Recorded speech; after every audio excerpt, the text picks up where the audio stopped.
लाएंगे अखिलेश इस बार पीढ़ी सरकार, लाएंगे अखिलेश इस बार पीढ़ी सरकार। हमारे माननीय राष्ट्रीय अध्यक्ष जी को विचारों को, समाजवादी पार्टी को विचार को मानते हुए हमारे पार्टी में आए और माननीय राष्ट्रीय अध्यक्ष जी को विचारधारा को और उनका सारे आंदोलन को देखते हुए जुटे। और मैं सभी को आह्वान करता हूं कि समाजवादी पार्टी में सदस्यता ग्रहण करके मजबूत करें। जय समाजवाद, जय अखिलेश। आइए समाजवाद से जुड़िए, समाजवादी बनिए। जनसुराज के सूत्रधार प्रशांत किशोर की मुश्किलें बढ़ने वाली है। अशोक चौधरी पर दिए गए बयान को लेकर मुश्किलों में घिर सकते हैं। हाल ही में प्रशांत किशोर ने नीतीश के करीबी मंत्री अशोक चौधरी को लेकर एक बयान दिया, जिसके बाद वह फंसते हुए नजर आ रहे हैं। जनसुराज के सूत्रधार प्रशांत किशोर की मुश्किल बढ़ने वाली है। अशोक चौधरी पर दिए बयान को लेकर पीके मुश्किलों में घिर सकते हैं। हाल ही में प्रशांत किशोर ने नीतीश के करीबी मंत्री अशोक चौधरी को लेकर एक बयान दिया, जिसके बाद वह फंसते नजर आ रहे हैं। दरअसल बिहार सरकार के मंत्री अशोक चौधरी प्रशांत किशोर पर मानहानि का मुकदमा करने की तैयारी में हैं। उन्होंने कहा कि इसके लिए वह अपने कानूनी लोगों से विचार विमर्श कर रहे हैं। दरअसल जमुई में एक प्रेस कॉन्फ्रेंस को संबोधित करते हुए प्रशांत किशोर ने अशोक चौधरी पर निशाना साधा था। उन्होंने कहा था कि अशोक चौधरी ने बेटी को टिकट खरीदकर सांसद बनवाया है। अशोक चौधरी का अपना राजनीतिक कैरेक्टर क्या है, ये पत्रकारों को हमसे बेहतर मालूम है। बिहार में किसी नेता का, दल का ये दम नहीं है कि वो कह देगा कि प्रशांत किशोर ने किसी से 1 रुपया भी गलत कहीं लिया हो। इतने दिन से हम पैदल घूम रहे हैं, 2.5 बरस से।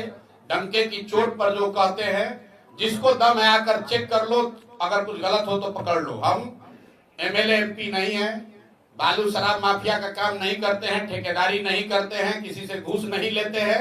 अपने बुद्धि, अपने परिश्रम से अर्जित किया हुआ धन बिहार को सुधारने के लिए खर्च कर रहे हैं और किसी के तरह छुपाते भी नहीं है। जो संसाधन है वो बिहार के गरीब उन लोगों के लिए है जो पैसे के अभाव में राजनीति नहीं कर पाते हैं, जिनके पिताजी विधायक मंत्री नहीं है लेकिन उनमें क्षमता है। तो अगर बिहार के बच्चों में क्षमता है और पैसे के अभाव में अशोक चौधरी के पिताजी की तरह उनके पिताजी अगर विधायक नहीं है, अशोक चौधरी की तरह उनके पास पैसा नहीं है कि टिकट खरीद के अपने बेटी को एमपी बना दे, तो ऐसे लोगों के लिए जनसुराज खड़ा है, तो स्वाभाविक तौर पर कि इन लोगों को तो मिर्ची लगेगा ही लगेगा। जनसुराज के सूत्रधार प्रशांत किशोर के इसी बयान से बिहार सरकार में मंत्री अशोक चौधरी को चोट पहुंची और अशोक चौधरी अब इस बयान को लेकर लीगल एक्शन ले सकते हैं। उन पर मानहानि का केस कर रहे हैं। वेट करिए, इंतजार करिए, हड़बड़ाइए नहीं।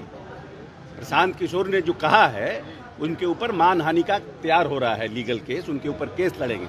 क्योंकि हम लोग तो दलित परिवार से आते हैं, हम लोग तो कोई बड़ा बहुत भारी है नहीं कि तलवार अचूला फांसू लेकर के उनसे लड़ने जाएंगे। हमारे पास जो संसाधन है एक सामान्य नागरिक होने का, उसका हम प्रयोग करेंगे और हमको लगता है कि हमें न्याय मिलेगा।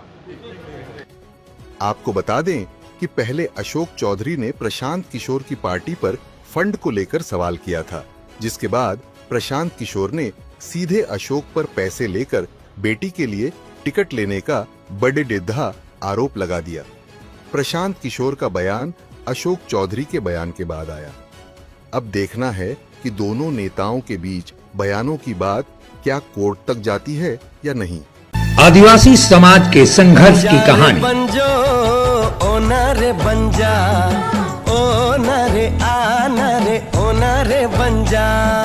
हमारी भी तमन्ना है कि तू डॉक्टर बन के हम सब गाँव वालों की सेवा करे। क्या तुम्हें झारखंड के सभी सिनेमा घरों में 22 फरवरी से चाहे कुछ भी हो जाए, ये गांव हमारा, ये गली हमारी, ये कस्बा हमारा, ये काम हमारा। जातिवाद को हमें घर घर में फैलाना है। आज के बाद इन जैसा कोई भी आया तो उसका यही अंजाम होगा। It's not question of good and bad. It's a question of win and defeat. ये धरती हमारी।